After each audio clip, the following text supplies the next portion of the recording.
Ćao! Danas želim da skrenem pažnju na jedan problem, a to je da svi vi koji ste na početku zapravo imate potrebu da precrtavate. Ne treba da precrtavamo ni po koju cenu. Zašto?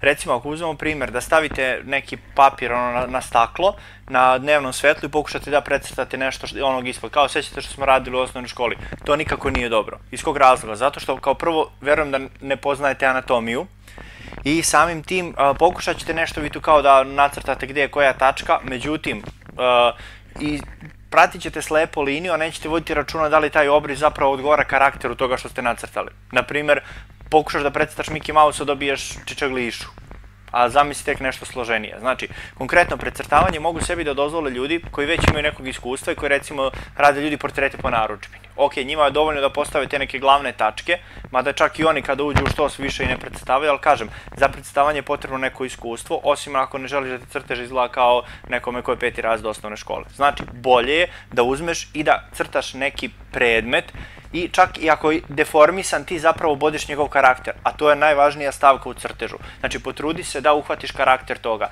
Nema veze ako krene malo prema karikaturi. Bitno je samo da uhvatiš karakter toga i da neko kaže, aha, pa znam to, kao, sjećam se te tvoje vaze, kao super ti crteš.